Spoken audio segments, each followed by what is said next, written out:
Broadcasters Association and the National Media Commission to implement Ghana's media support programs. The ministry further encourages all other stakeholders, including our development partners, to support the Media Capacity Enhancement Program and the Coordinated Mechanism for the Safety of Journalists as sure instruments to better equip the media to discharge its mandate for our democracy. And we wish all our colleagues a happy World Press Freedom Day. I'll do a quick translation into Twi, and then I'll make some remarks about the report that is about to be put out. And there, we are seeing a kai central for Juma. Potokasem, you can World Press Freedom Day. Nagana Hano, so Ghana Bible Central for Abaso, ye kai, a Jumasona Central for a ye, edeboa, ma ye mino, yempuntu, debia, a sea and iso. Na ene we are seeing na kai a choir central for ebefaso na omabua na nipa ahodo nyina fa ahodie no etumi etintim fa ahodie ba ko a Ghana ha ye ho adwuma yenwie ya enso bia so yesika sem empuntu ho fa ahodie broni friend economic rights na no na ena ye bo central for abaso na ye kai ho se central for wo se ye kon okoden ma nipa nyina fa ahodie gina no ye kai ye nuanom central for se ye nyina ye sika sem fa ahodie no so no e ka fa ahodie ahodo a ye ka nipa fa ahodie a ye kan ka ho na niam ahodo a ban ene nyumaku ye aboa se ankora sika sem fa ahodie ebetintim no ye nuanom central for mommoa na brebia no ye mo eho dewuro. Ministry of Information and Ghana ban and ema hodo a ye de boa central adwuma no Media Capacity Enhancement Program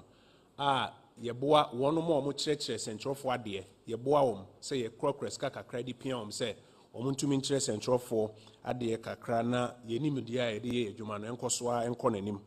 Any coordinated mechanism for the safety of journalists in Shishaya National Media Commission eye de boa say central for bambo ebegina ne naso no yebekoso aye ne yekoso ebegina ne naso no yebekoso aye ne yekoso so sere say adofo ne aboafo so emmoa sa eku ahodoyi na omutumi nye ma enyina ne naso edamose. My tree is still intact. I want to make a few remarks on the second subject for our briefing today, and that is the report that is about to be put out on Ghana's export position generally, and in particular, our non-traditional export position for the year 2022. Now, it's a very important subject which very often we don't pay much attention to. And I want to use a few minutes just to lay the foundation.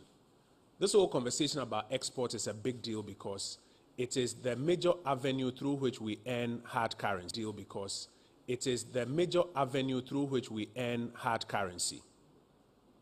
That hard currency, or the dollars, our import obligations.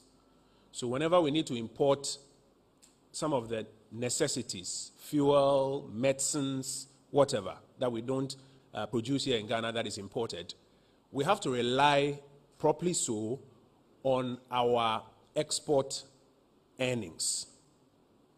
Now, where our exports are low, it means that we will not have enough export earnings.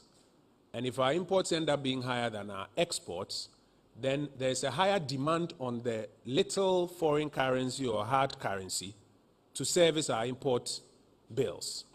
And when there's that higher demand as against the lower supply of the hard currency, what ends up happening is that the currency depreciates.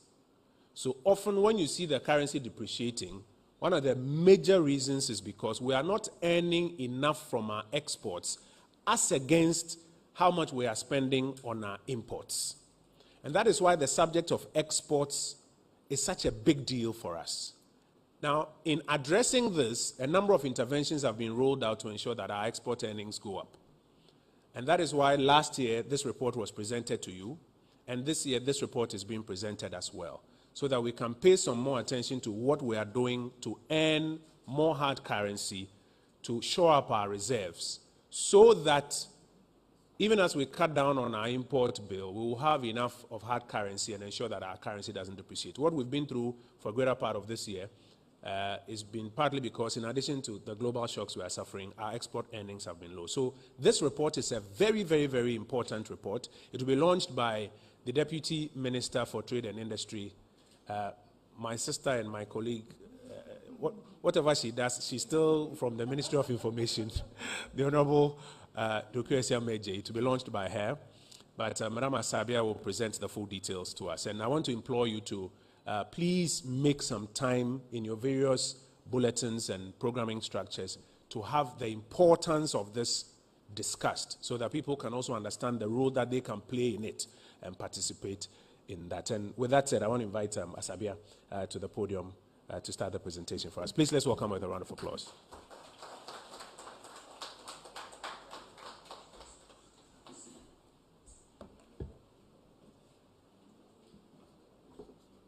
Good morning.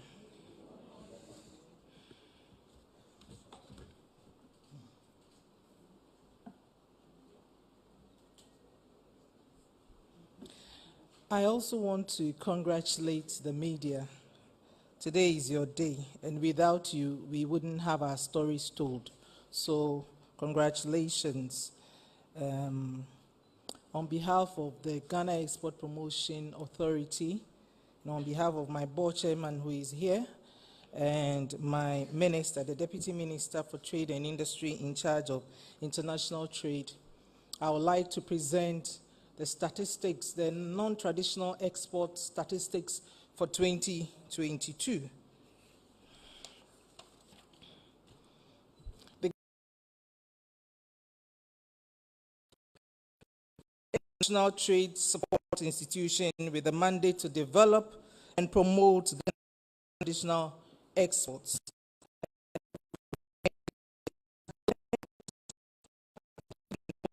Of made Ghana products and expansion of our supply. And then we also build capacity of Ghanaian exporters. We advocate for the conducive atmosphere where exporters, manufacturers, and everybody in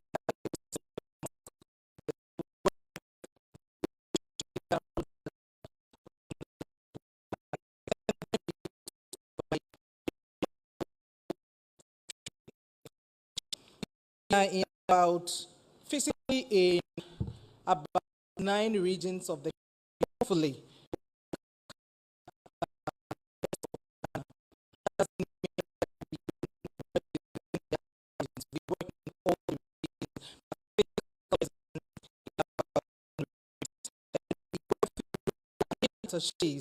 Who are of the world. Washington, D.C., London, Brussels, Ankara, Beijing, and Tokyo. This is where we find the presence of officers from the Trade Ministry situated, and we work through them to get to the market of these countries that I mentioned. But we still work with the embassies in the other countries where we don't even have our trade attachés, and they help us a lot. So the Ministry of Foreign Affairs is another collaborator in this business that we do at the Ghana Export Promotion Authority. There are programs and projects that we have under our wings that we push to promote what we do. So we have the Youth in Export program, where we attach youth to various organizations in the export.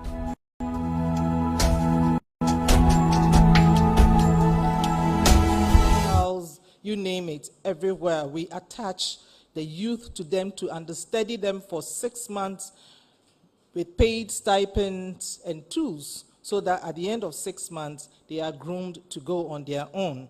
And we have youth in agribusiness, we have youth in textiles, we have...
exporters, young people who want to start their own businesses to come and work with us.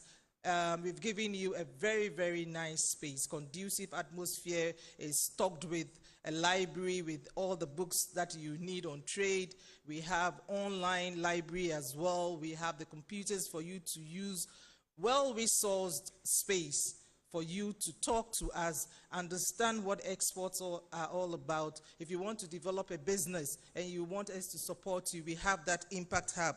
And in that Impact Hub, we have the Ghana Standards Authority desk, we have the Food and Drugs Authority desk, we have the Ministry of Agrics, PPRSD, also in that space to support you. Our Market Hub is basically our website, and you can visit there as well for all the information on export. We work very closely with the National Coordinating Office of the AFCFTA to break down what this whole phenomenon is about, as well as help exporters with the ECOWAS Trade Liberalization Scheme. And then we have our coconut revitalization program, which has been ongoing for the past 6 years, as well as pineapple revitalization program. And then we have our participations in international fairs where we support exporters whose products are ready to go onto the global market to showcase their products on the global market. This reminds international fairs. Government pays for them to freight their good, and government pays for the space for them as well. This is the support that this government gives to exporters, aside the interventions in the products and services that we normally do. We have our export trade advisory services, which we give, especially when you come to our Impact Hub. We have market access programs that will let you understand what the market is, where the market is, and what the market needs, and how to package your products and services to meet the demands of the market. We have also supported in cashew expansion. We are supporting especially craft sector and expansion. And you would realize when I get to the figures that because of the intentional nature of what we are doing, the craft sector in Ghana is gradually growing.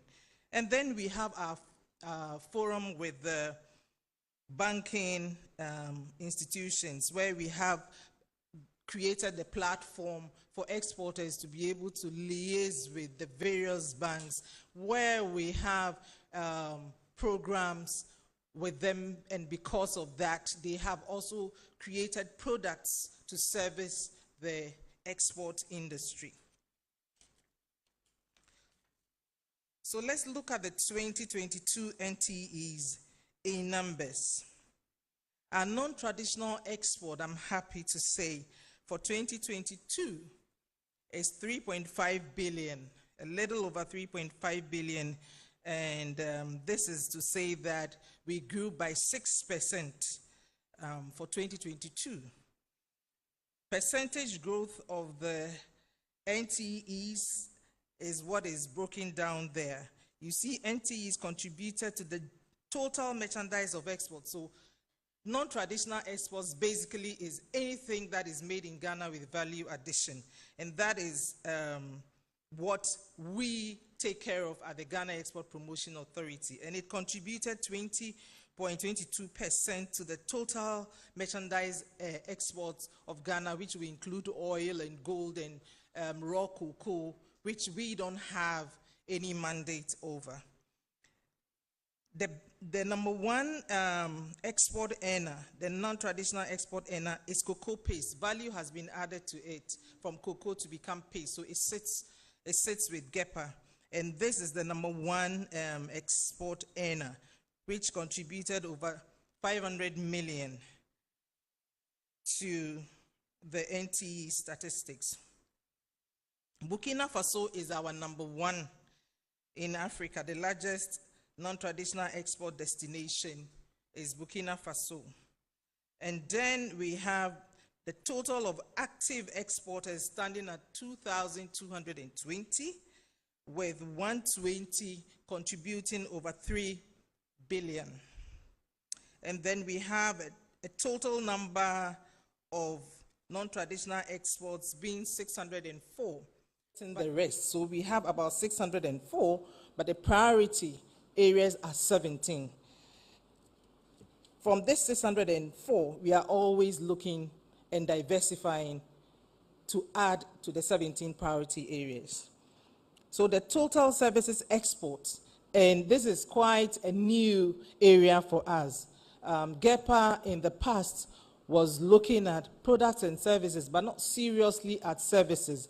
But for some time now, for the past 3-4 years, we've zoomed in on services as well, and we are looking at services because services can also be exported. And for this, we got 8 billion, a little over 8 billion in services alone. And we have not added that to the 3 billion because we are still trying to understand the services area. And it's earning a lot for us. So we are making an intentional, taking an intentional approach to how this is panning out. And the services area includes our IT, the selling of our IT, our teachers, our nurses, and a whole lot more.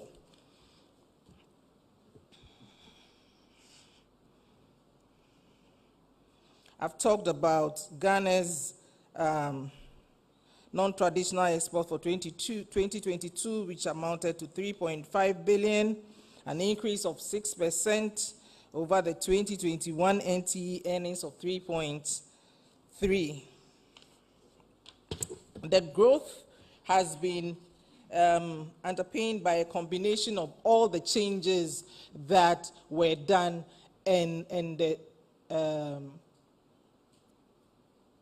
proposals that were part of the National Export Development Strategy that we've been trying to follow, and also the work that we have been doing with our agencies, especially the other institutions such as Ghana Export-Import Bank, the Ghana Free Zones Authority, the GIPC, Ghana Investment Promotion Council, the Ministry of Agri, our mother ministry that gives us all the support, the Ministry of Trade and Industry, and all the other stakeholders, Food and Drugs Authority, all of these institutions and the government contributed for us to have this 6% growth, and we will continue to collaborate with them to achieve even more.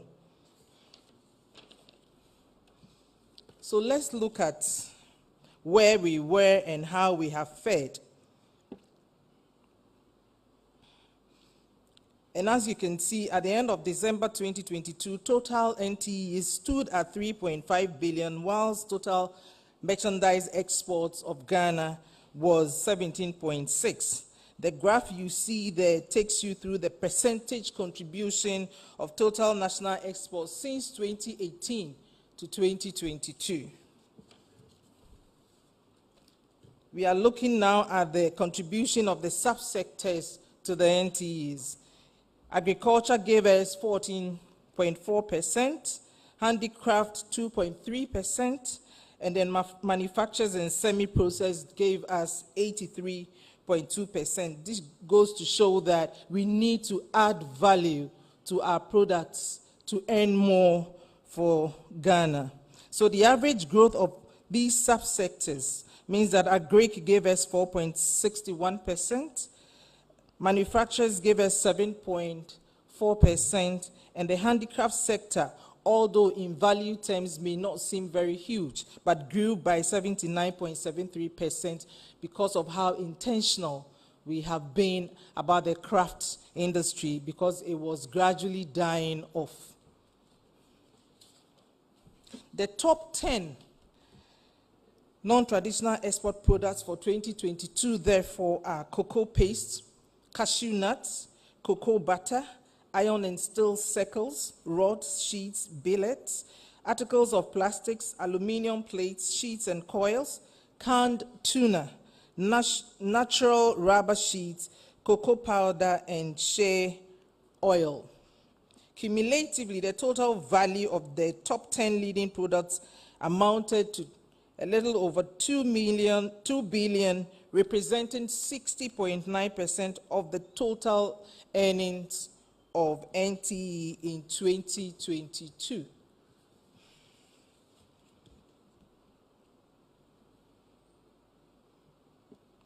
The manufacturers and semi-processed sector, as I already said, gave us 2.9, and the performance of that sector was due primarily to cocoa paste, aluminium plates, sheets, cut fruits, as well as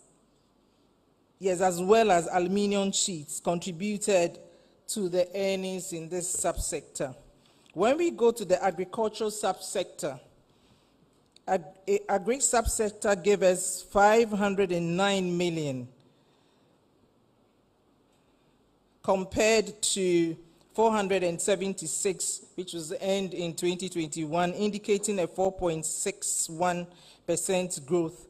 And this sector contributed about 14.7% share to the total NTE earnings in 2022. I'm afraid the writings are small, so when you get the handouts, you see everything clearly.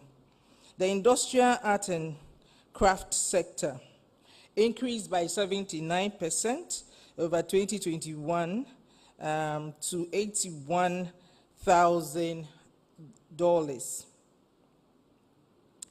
million, sorry. The subsector contributed about 2.30 to total non-traditional export earnings. The overall growth of the industrial art and craft subsector was therefore 79.73%. And as I said, we are expanding the craft villages around the country. We have a few, about 5 of them, and we are working deliberately to grow that sector by expanding the craft villages, by bringing them closer to the market, holding fairs in these villages. And we've started strongly with a brick craft village. We are working on the Abrafo in the central region, and very soon we will get to all the other regions. Ghana's non-traditional exports were exported to 155 countries within 5 distinct market destination groups represented, which includes the ECOWAS, the European Union, and United Kingdom, and other developed countries, and the rest of African countries and emerging markets. In 2022, the ECOWAS market was the leading destination for NTEs, representing 34.59% of the total market, while the EU and UK markets contributed 31.90%. GEPA is leading the implementation of a 10-year national export development strategy with the objective of increasing the NTEs to 25.3 by 2029. And this does not include the services.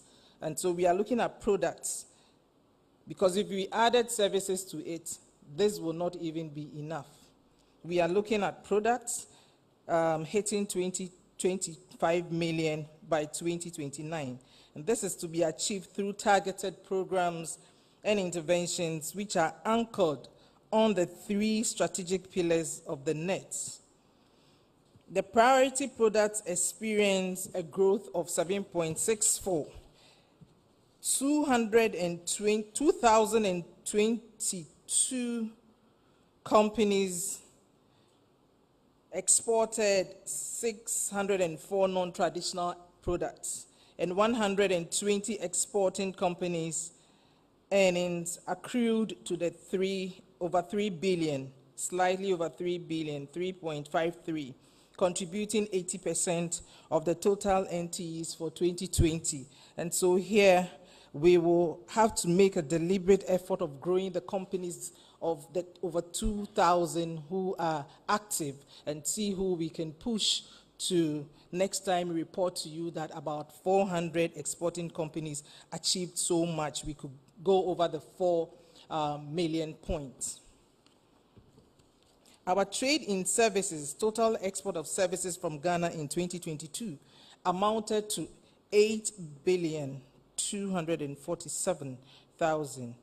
GEPE's strategy in the services sector is therefore focused on 4 key areas: the IT and IT-enabled services, medical tourism, education and consultancy services, including other professional services. GEPA sponsored and supported the participation of about 16 tertiary institutions in students' recruitment fair in Nigeria. We toured, I think, 3 destinations in Nigeria for this recruitment fair, first of its kind. We started this before the COVID. We wanted to continue to other countries and in Africa, and then the COVID hit. But we were able to start again by going to Nigeria, and we went with the University of Ghana, KNUST, Central University, Wisconsin, University of Health and Allied Sciences, UDS, Academic City were among some of the institutions that participated in the fair. And in 2022, we signed an MOU with the International Trade Center, Netherlands Trust Fund 5, to develop and promote SMEs in the IT and IT-enabled space in Ghana. Our outlook, that's GEPE's outlook for 2023, includes, but not limited to, aggressive implementation of the various projects under the National Export Development Strategy in collaboration with relevant agencies, robust value addition campaigns and programs through enhanced investment in agro-processing, participation in selected international trade fairs, expos, and trade missions, organization of maiden inbound fairs in various sectors, market mission to Burkina Faso, which is the leading NTE's destination, market research and study tour of 15 selected African countries, and then the students' recruitment drive in Senegal, Gambia, and Cape Verde.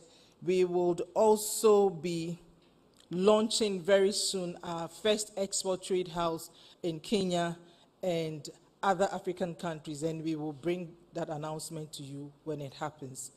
I want to take this opportunity to thank the ministry and the ministers at the Ministry of Trade and Industry, to thank GIPC for the collaboration that they give us throughout our interventions and our travels outside the country to sell Ghana, for the FDA in the support that it gives to our exporters, the prompt response they give to us, for GESM for supporting us, for Ghana Revenue Authority, the Bank of Ghana, Ghana Standards Authority, Ministry of Agrics, PPRSD, and everybody that I couldn't mention here. But above all, I want to thank the Ministry of Information and our dear colleagues in the media who are here, who carry our story out there.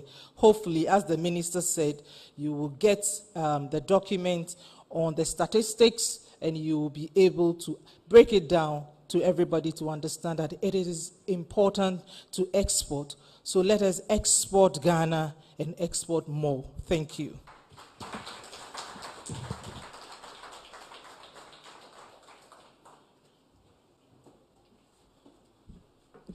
Another round of applause for Doc, please. Thank you very much, Dr. Asabia Asare. And having listened to highlights of the report, we will have the Deputy Minister for Trade and Industry to formally launch the report for us. As we welcome her on stage, let me also acknowledge the presence of the Chief Director of the Ministry of Information, Madam Charlotte Morgan-Asiedu. Please, thank you very much for joining us. So we'll have the Deputy Trade Minister's remarks, and then she will launch the report. Thank you, Kweku. I stand on all protocols observed, and I only want to share with you how good it is to be back home. I didn't know I missed this place so much till I got back this morning and this podium. But hey, Indeed, it is a pleasure for me to be here to launch the report on the analysis on the non-traditional export statistics for the year 2022. I'm also extremely delighted to see that our non-traditional exports have continued to show resilience in the face of global economic challenges. As the Deputy Minister currently responsible for international trade, I'm particularly pleased with the outcome of the 2022 non-traditional export statistics, as it is a testament to the relentless work put in by every individual along the export value chain. We have often emphasized the importance and contributions of Ghana's non-traditional export sector to the Ghanaian economy. And while this now sounds like a broken record, it cannot be dismissed. The report on the offered analysis aims to inform us of the critical trends and patterns in this sector. The report emphasizes the growth of the NTE's non-traditional exports with a considerable increase in export volume over the previous year. This indicates that the efforts to promote the NTE sector through the government's numerous initiatives and interventions are achieving the objectives for which these initiatives and interventions were instituted. Distinguished guests, the NTE sector has been a key driver of our economic growth in our country, providing much needed foreign exchange earnings and employment opportunities for our people through the value addition. The sector has contributed significantly to our overall export earnings, accounting for over 20.22% of total exports in the past year.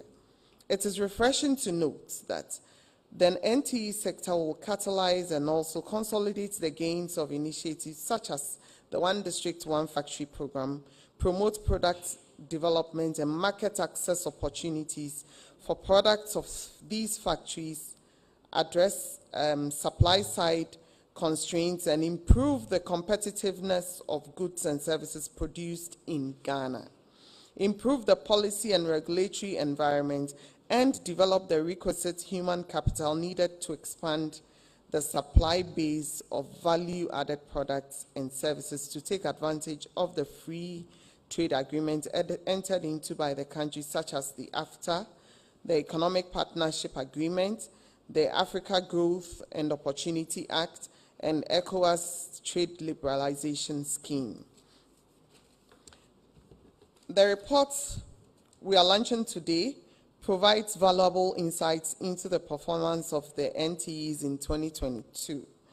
It highlights the key sectors that have contributed to the growth of the sector, such as the agribusiness, industrial arts and crafts, services and manufacturing, as well as processed and semi-processed sectors. Overall, the NTEs increased by 6% or 3.5 million USD over the previous year and accounted for, as I said earlier, 20.22% of the total export earnings. Overall, the National Exports Development Strategy is intended to provide a new direction for the growth of the non-traditional export sector and to ensure that earnings from the sector increase from the 2.8 billion in 2018 to an annual NTE revenue target of at least 25.3 billion by the 10th year of 2029. I would like to use this medium to acknowledge GEPA, Ghana Export Promotion Authority, management, and everybody for the strategic and targeted activities they have put in place to guarantee that those involved in the trade are encouraged to follow the essential export environment regulations. I would also advise persons in trade to contact the Ministry of Trade's National Coordination Office of AFCFTA, which is constantly and actively engaging businesses, private and public institutions to take full benefit of the AFCFTA.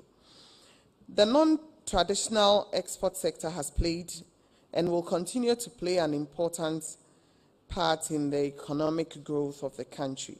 The insights provided in this current report will be useful as we seek to overcome the sector's challenges and capitalize on the global market's potential. Finally, I would like to thank you all, everyone who contributed to the execution of this report. I'm convinced that the findings and recommendations in this study will perform and inform our policies and plans for expanding the non-traditional export industry and driving our economic growth.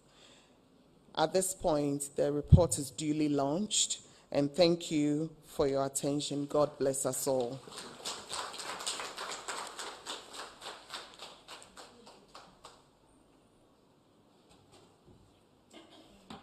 Thank you very much, Deputy Minister for Trade and Industry, who is also the Member of Parliament for Ekropong, Honorable Dokua Esiama Ejay.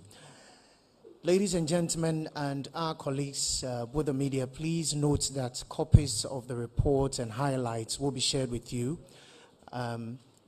So we have hard copies here. If you want to grab one, please do so when the program is over. We'll also put soft copies on our platforms. So please, if you're on the platform, you can take a look at that so that you can have all the details that you need from this new report. We want to spend the final moments of today's program taking your questions. So the media journalists here, if you want to ask any question, please, as we always do, you rise, you mention your name, you tell us the media house you work with, and then you shoot. We want to do this quickly so that we can get back to our offices. So I can see a hand here, Davido. You mention your name, you tell us the media house, and then you go ahead with your question. Yeah, thank you. My name is Ataminsa from GNA. Yes, it's quite impressive with how Ghana is performing in terms of our non-traditional export. But I'm interested in the service sector that Ghana raked in 8 billion. I want clarification. Is it in dollars or in cedis? Yes, want to clarify in terms of services. Then how do we negotiate with the beneficiary countries to pay us if we export our nurses, our doctors, IT services, consultancy services? How is the negotiation done for us to get that amount for us? Then two, as Doctor said, ECOWAS market is bringing us about 34.5% in terms of our non-traditional export. And Burkina Faso is our #1 destination. And so we look at the political situation in West Africa in general, and in particular Burkina Faso with this political instability. How is the authority assessing the impact of this political instability in Burkina Faso and West Africa in general going to affect our export in that sector? How is it going to affect it? Whether it's going to reduce it or is going to improve it? Thank you. Yes, my name is John Awuni Kesbin. Today being World Press Freedom Day, I'd like to ask a question relating to that, if you permit me. Ghana has dropped... John, yes. I'm sorry, the Minister for Information has just been called to Cabinet. Okay. So I'm sure your question will be directed to him. If you can hold on, send it to me, okay. I'll get it to him and then he'll get your response. Okay. Right. Right now I want to focus on the GEPA report. All right, thank you. Thank you very much. Do we have more questions from the journalists so that we get Doc to respond to them? Okay. My name is Joseph Armstrong. I think most of us, we came for the very first part. So I think we can still go ahead and ask the question, and maybe the minister later on can respond to us equally, because we are all interested in Ghana dropping 2 places in the Press Freedom Index. That is the question that most of us want to ask. What went wrong? And we want to find out, are we safe as journalists in this country? So if the minister probably would want to answer us, wherever please, we'll be very grateful. Thank you. Okay, Joseph, are you safe? To some Do you extent, feel safe? I don't feel safe because of sometimes we cannot go ahead and ask the questions we want to ask because sometimes the attacks that comes our way. I don't feel safe as a journalist in this country. All right, that's just by the way, but I'll That's pass it. your question to the you minister, so and I'm much. sure he will provide some responses. Do we have more questions on the GEPA report? Okay, Davido. Sorry.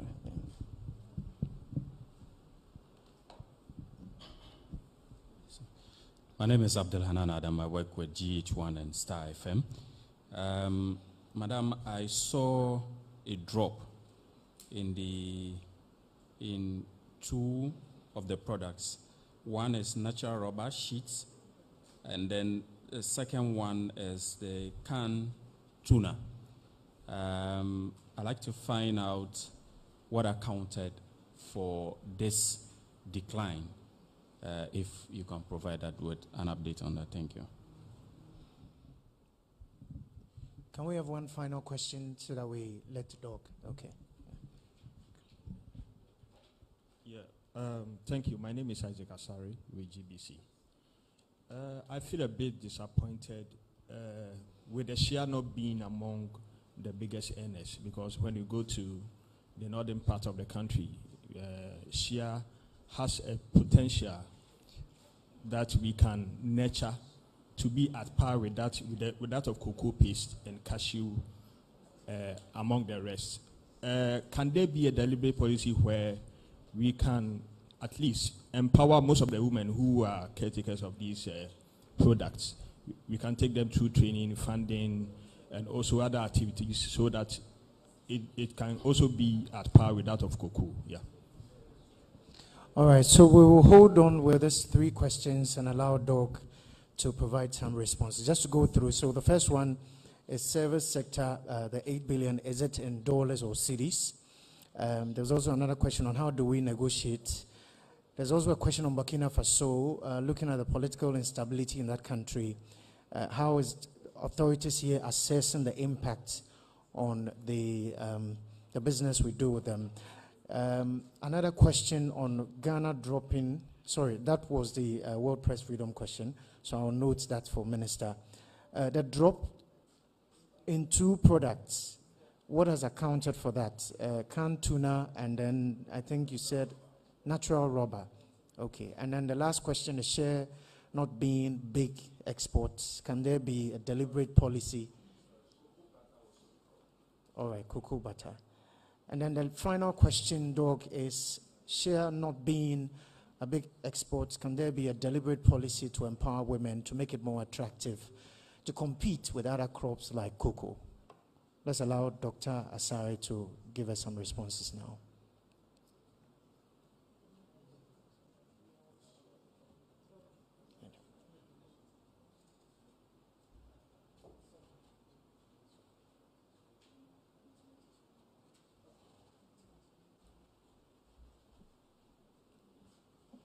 I think the first question was about the regulation of the services.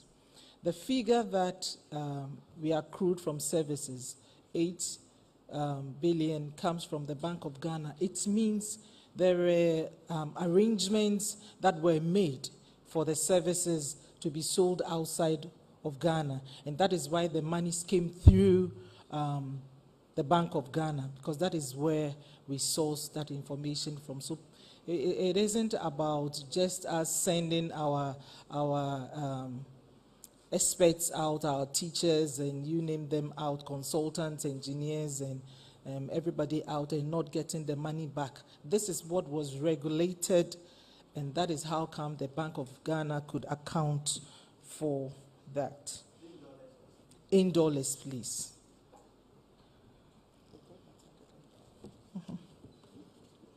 It didn't drop. And then the second question was about the safety of the West African region. Yes, there are issues with some of the countries in West Africa, but ECOWAS, the ECOWAS region formed the Trade Promotions Organization of West Africa, which is the TPO network of ECOWAS, and we've been working together at that level to make sure that we work very well amongst ourselves. So there are issues, but these are not issues that we cannot surmount. So we are working very well amongst ourselves. If it is not safe to go there, we do not go there. So far, with Burkina Faso, it is not that bad, but we would wish that everything there will be okay so that we can trade with them as we do always. Then we talked about the natural rubber sheets that, what was the issue with the natural rubber sheets? That it went down? Okay. Dropped in 2020. Okay. So all the other products that dropped, you know, the COVID affected manufacturing of some of these products, and that is why they dropped. So more of the those that doesn't have value added to it were exported. If you take the canned tuna, we couldn't can as much as we would have wished to, and so we were exporting more of the fresh tuna. This accounted for it. So we are seeking expansion in the production of the canned tuna. Very soon, I'm sure it will come back to where it used to be and even go up more. It's happened to cocoa butter as well. And shea oil. In fact, if anybody wants to invest in Ghana, what I would wish for the person to do is to look at the shea oil industry, the shea olein, where we get a lot of requests coming in for that product, but we don't have enough factories producing shea olein. So if we could add value to the shea oil, the shea butter to get the shea oil, it will help us. Sefini?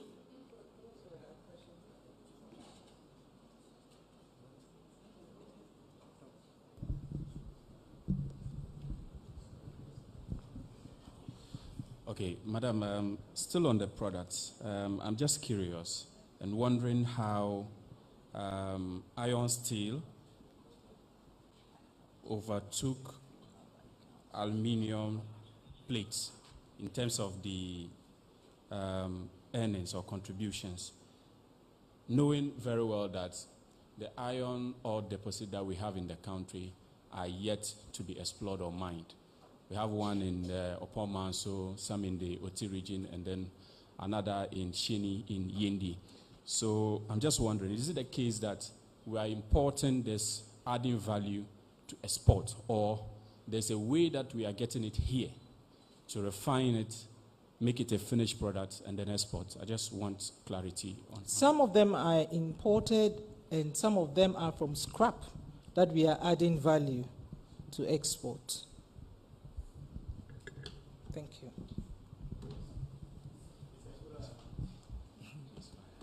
Colleagues, we will have to take a second batch, but we'll have to be very quick so that we can wrap up and then help ourselves by filing our story. So we'll take the last two questions so that Doug and the team can also get back to work. Thank you. My question goes to the Deputy Minister. This is bothering me. If we are getting this colossal amount of $8 billion through our service sector, as the Bank of Ghana has stated, an ordinary person will ask, why should we even go for the IMF loan if we are getting such amount from our service sector? With just $3 billion from IMF, while we are getting $8 billion from our service sector, an ordinary person will find out, is it necessary? Does it make logic for us to even go for that amount, which has a lot of restrictions on our economy? Because we need more. That's all. We need more. It's not enough. And so if we want to stop going to IMF, then we have to add value to our products and export more. Because you realize that what we have is not even enough. The fact that we got 8 billion doesn't mean it solves that problem. It means it's not enough. We should have gotten more than that. And that's why we are going to IMF. So we need more.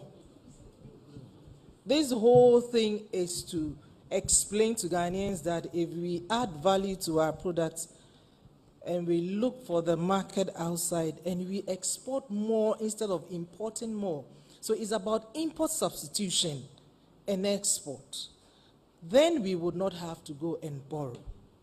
So that's I won't even let the minister come and answer this. We want more. Thank you for your presentation. My name is Shibata, working with Japan External Trade Organization, JETRO. We are under the Japanese government organization where we promote investment, mutual trade investment between Ghana and Japan. And my question is, I was looking at the table for exporting companies, and then how much is the contribution ratio of a free zones company, basically? Because my background is like some of the Japanese companies are expected to establish offices here in Ghana to oversee the ECOWAS regions. So like we're thinking that Ghana is one of the leading hubs in the region. So like I want to know the contribution of the free zones or free zone companies basically for this exporting. I think that would be a good idea to put a separate table together for what the free zones is doing. So we will take this on board. Thank you.